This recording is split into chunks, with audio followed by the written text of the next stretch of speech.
Et bonjour Christophe Dansette. Bonjour Damien. C'est le 14 juillet, on l'a dit donc, mais la Bourse de Paris est ouverte et elle va même accueillir une nouvelle entreprise qui fait son entrée.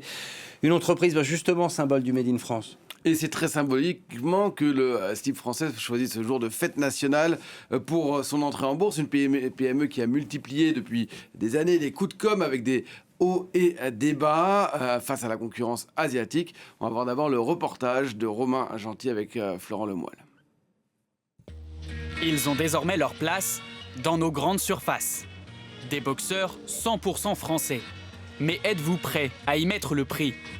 À gauche, la marque distributeur 7,95 € les deux caleçons. À droite, le slip français affiche 29,45 €. Si la qualité fait que je garde 3 fois plus longtemps que celui de gauche, c'est sûr que je préfère acheter plus cher. Oui, je pourrais les mettre ce prix-là, parce qu'en plus, si c'est français et de bonne qualité. La marque produit ses sous-vêtements dans 7 usines en banlieue parisienne. Elle entrera à la Bourse de Paris et l'engouement est là. 7200 investisseurs se partageront 13 millions d'euros d'actions. On se dit qu'on a fait le bon choix et que la suite elle est devant nous avec les particuliers. Ouais. Le slip français a pourtant failli disparaître. Leurs sous-vêtements haut de gamme ne pouvaient pas rivaliser face à la concurrence chinoise. Alors, il y a 3 ans, changement de stratégie radicale. La marque choisit de produire plus pour diminuer ses prix. La compétitivité, elle passe par le volume et c'est ce qu'on veut faire dans cet outil. C'est dire qu'à l'horizon 2030, on reprend la main sur ce qu'on consomme et on ne le fait pas très loin, on le fait chez nous. Dans les placards de cet ingénieur, essentiellement des vêtements fabriqués en France. Il a donc voulu soutenir financièrement l'entreprise de sous-vêtements en achetant des actions pour une valeur d'environ 100 €. Quand j'ai vu qu'ils voulaient rentrer en bourse pour pouvoir avoir plus d'argent pour pouvoir faire leur projet, du coup je me suis dit allez hop, on y va. Je le fais à ma hauteur. S'il y a des gains, s'il y a des dividendes, tant mieux. Je l'ai surtout fait vraiment pour faire partie de l'aventure. L'entreprise veut se diversifier et fabriquer des jeans et des sacs les 2 prochaines années.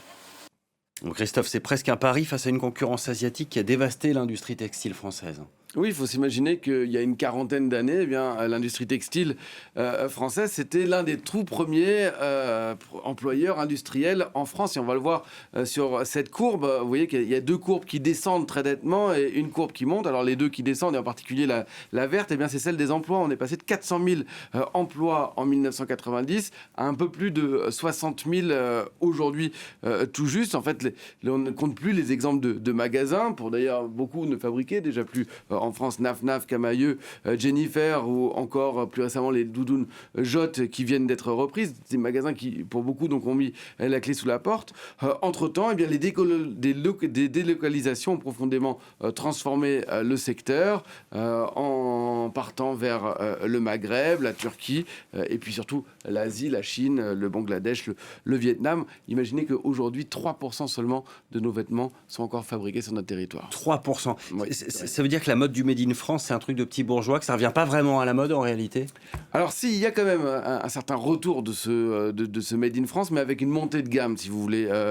C'est plus ça qu'un retour de production en masse. Une partie de la filière s'est recentrée sur le luxe, mais aussi sur les textiles techniques, le médical, les autres vêtements professionnels, avec succès d'ailleurs. D'autres, comme le slip français, eux ont fait le choix du fabriquer en France et le choix d'en faire quasiment un argument commercial.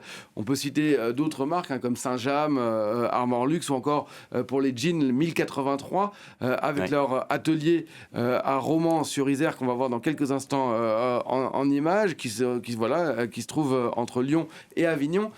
Atelier qui se fait aussi une pub cet été puisque vous pouvez aller visiter ces ateliers tous les mercredis et tous les vendredis du mois de juillet.